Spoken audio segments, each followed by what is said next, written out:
belajar lagi dari anak-anak SMA yang ada di Kanada, di mana mereka yang mau eksis tetap sekolah dan juga mempunyai kerja part-time. Sehingga dengan kerja part-time-nya mereka bisa beli baju yang bagus, baju yang trendy ya.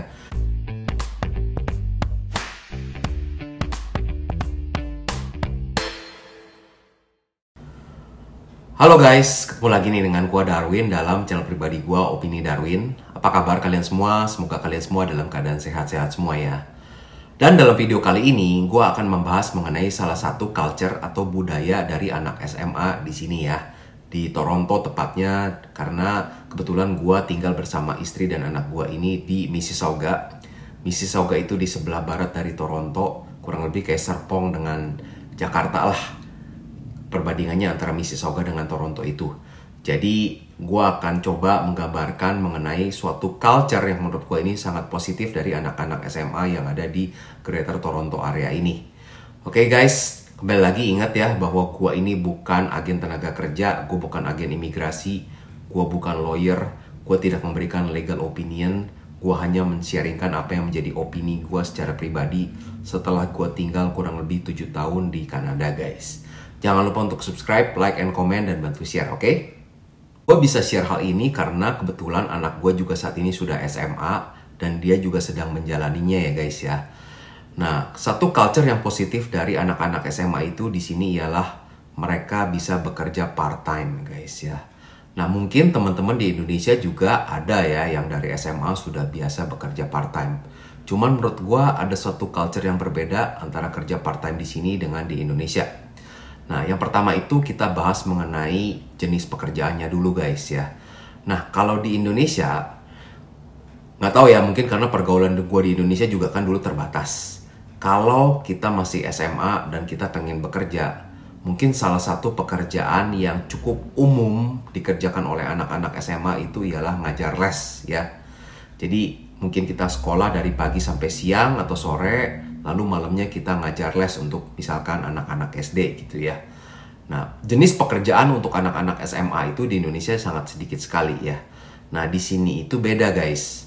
Di sini itu jenis pekerjaannya itu bisa macam-macam.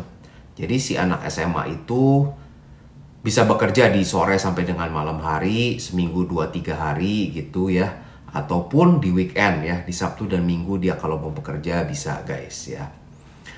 Nah, jenis pekerjaan itu macam-macam. Misalkan ada supermarket ya, kebanyakan supermarket biasa suka menerima student gitu ya.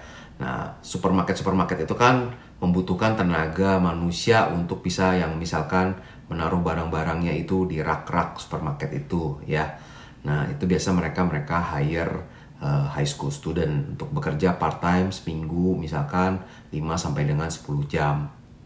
Lalu juga yang gue suka lihat anak-anak SMA itu bekerja misalkan di bubble tea itu ya. Ada toko-toko bubble tea. Nah, mereka suka banyak hire student-student SMA untuk bekerja di tempat-tempat bubble tea itu. Nah, mungkin anak-anak SMA-nya itu bisa dengan senang ya bekerja di situ karena mungkin mereka juga bisa minum gratis guys ya. Lalu ada beberapa tempat les ya. Nah, tempat les itu seperti misalkan di Kumon gitu ya, ataupun di Abacus ya. Kalau di Indonesia mungkin Abacus itu seperti Sempua. Nah, kadang-kadang mereka hire high school student untuk bekerja membantu gurunya ya, menjadi yang tukang periksa PR gitu ya, seperti itu. Nah, kebetulan anak gua ini di SMA ini dia selain sekolah, dia juga udah les Kumon ya, cukup lama. Dari kelas 3 SD guys, dia sudah les Kumon sampai dengan sekarang ya. Nah, selain les Kumon, dia juga ditawarkan oleh owner dari tempat les Kumonnya itu untuk bekerja sebagai asisten. Nah, bekerja sebagai tukang periksa PR Kumon ya. Nah, dia jadi total bekerja itu seminggu sekitar 5 jam lah ya. Nah, 5 jam itu dikali 4 minggu atau sebulan, jadi kurang lebih sekitar 20 jam lah dia bekerja sebulan. Nah, ternyata lumayan guys ya. Untuk anak SMA itu di sini rate-nya itu $14 per jam. Jadi $14 dikali 20 jam itu $280. Nah, karena $280 itu kalau dikali 12 bulan itu jumlahnya masih jauh di bawah penghasilan kena pajak. Jadinya penghasilan dia itu bebas pajak sama sekali. Jadi anak gua itu bisa mengantongi sekitar $280 sebulan tuh ya, dari pekerjaan dia part-time sebagai pemeriksa kumon guys ya. Guys, inget guys, gua nggak ada maksud mau pamer sama sekali ya. Nggak, ini gua cerita apa adanya dan gua nggak ada maksud mau pamer. Cuma nanti gua akan share kepada kalian apa yang kita bisa pelajari dari yang dilakukan oleh anak gua ini ya guys ya. Nah, dengan anak gua sudah bekerja saat ini secara part-time, nah tentu saja itu membantu gua. Nah, membantu gua dalam hal apa? Gua jadinya tidak perlu memberikan kepada dia uang jajan lagi. Nah, itu lumayan banget, dimana dia kalau lagi di sekolah pengen jajan, dia menggunakan uang dari kerja dia ya.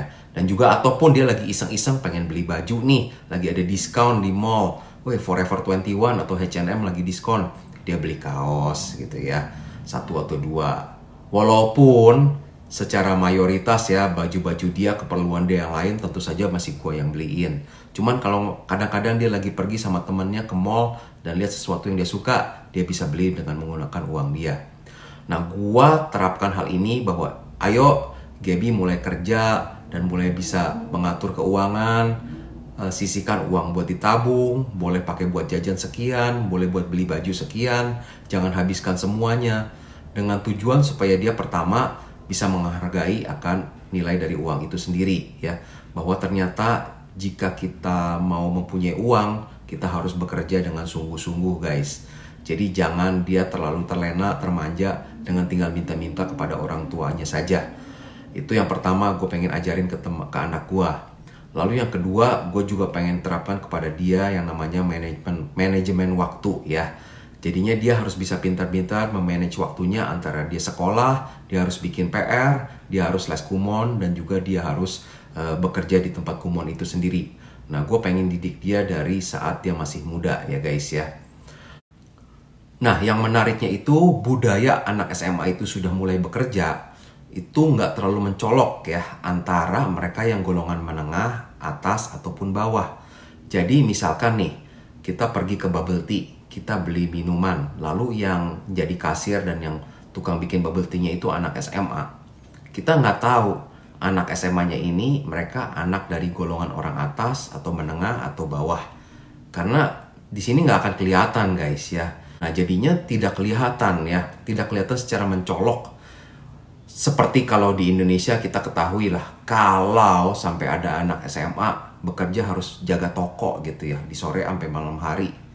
Pasti kan kelihatan banget secara mencolok, ini anak dari anak dari orang yang ekonominya pas-pasan nih gitu ya.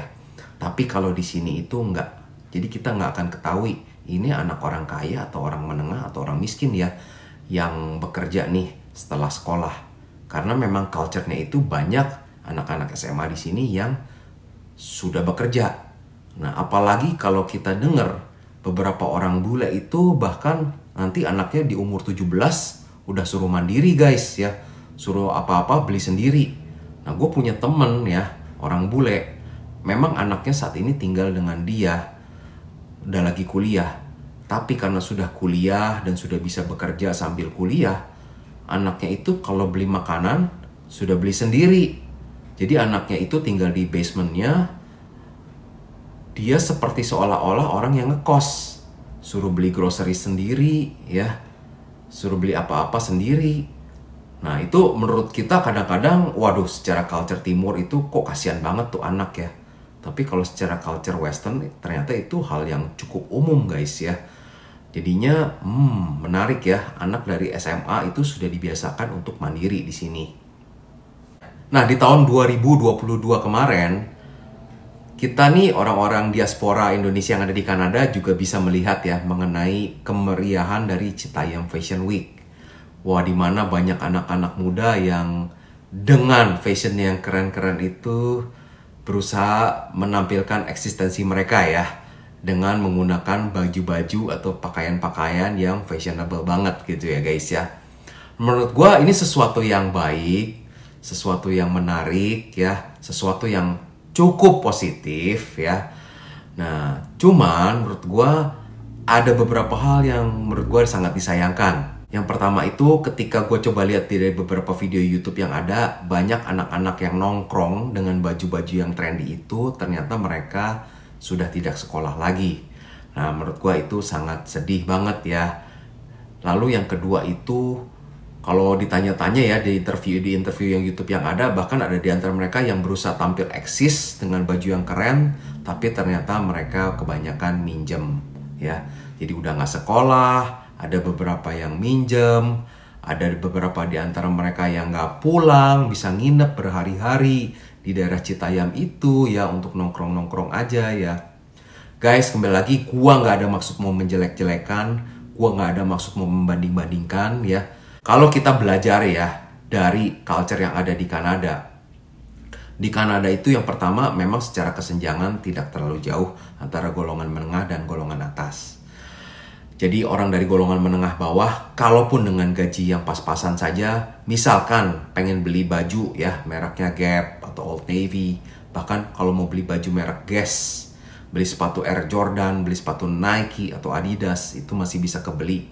Ya, jadi seperti anak gua pun sendiri, kalau saat ini dengan penghasilan dia $280, dia pengen beli sepatu Nike Air Jordan ya yang harganya $150, bisa saja sih dia kalau mau beli. Cuman kembali lagi gue anjurkan kepada dia untuk jangan menjadi orang yang hedonis. Gue mengajarkan kepada dia hidup untuk frugal ya guys ya. Nah jadinya memang sesuatu yang bisa terjangkau oleh anak-anak SMA di sini, tapi mereka juga mempunyai suatu culture yang menurut gue bagus, yaitu mereka sudah terbiasa untuk bekerja juga di saat SMA ya guys ya. Nah jadinya mereka tetap masih sekolah, bisa ada kerja part-time, dan kalau lagi hangout mall di sini itu mereka tampilannya fashionable lah ya. Nah, sesuatu yang kita coba bisa terapkan di Indonesia secara perlahan-lahan walaupun sebenarnya tidak mudah ya. Tapi ya gue berharap suatu saat ada perbaikan di Indonesia, yaitu oke, kalau anak-anak mudanya itu pengen eksis, pengen bisa nongkrong di Citayam dengan menggunakan fashion yang baik. Nah, jangan lupa guys, ada beberapa budaya yang kalian harus perbaiki. Yang pertama, sekolah harus tetap jalan terus. Jangan sampai edukasi kalian terbengkalai hanya demi untuk tampil eksis begitu saja ya. Karena toh akhirannya seperti yang kita ketahui, beberapa bintang Citayam itu kan setelah tren itu selesai, udah jobnya jadi sepi ya. Nah jadi anak-anak mudanya tolong kalau bisa berpikir panjang. Lalu yang kedua, banyak di antara mereka yang nongkrong-nongkrong saja, udah nggak sekolah dan nganggur ya guys ya. Nah, belajar lagi dari anak-anak SMA yang ada di Kanada, di mana mereka yang mau eksis tetap sekolah dan juga mempunyai kerja part-time. Sehingga dengan kerja part-time-nya mereka bisa beli baju yang bagus, baju yang trendy ya. Jadinya jangan sampai akhirnya seperti yang di video Citayam yang kemarin-kemarin ya. Akhirnya tampil eksis tapi bajunya pinjem, sepatunya pinjem, topinya pinjem gitu ya. Menurut gue akan lebih baik jika mempunyai mentalitas, oke, gue akan bekerja keras. Nah, dari hasil kerja keras gue sisihkan sebagian dan sisanya gue gunakan untuk beli baju karena gue pengen eksis di Citayam Fashion Week. Menurut gue itu akan lebih baik ya guys ya. Nah, jadi ini sekali lagi gue nggak ada maksud mau membanding-bandingkan, tapi jika ada sesuatu yang positif dari bagaimana anak-anak sekolah SMA di Kanada, cobalah kita terapkan dan coba kita share kepada teman-teman kita yang masih muda yang ada di Indonesia ya. Semoga mereka bisa belajar untuk hal itu guys ya. Oke guys, jadi kurang lebih seperti itu ya. Gue sebenarnya ada suatu pesan moral yang ingin gue sampaikan kepada generasi muda yang ada di Indonesia. Nah, semoga Indonesia akan semakin maju, anak-anak mudanya bisa berkembang, berkreativitas, dan juga selalu stay positif. Oke guys, terima kasih sudah menonton video ini. Bagaimana guys menurut kalian video gue ini? Ada komentar gue yang nyeleneh atau ngaco? Jika menurut kalian ada, tolong tulis di komentar di bawah ini ya. Oke guys, terima kasih sudah menonton video ini. Jangan lupa untuk subscribe bagi yang belum subscribe, like, komen, dan bantu share. Sampai jumpa di video berikutnya ya. Bye!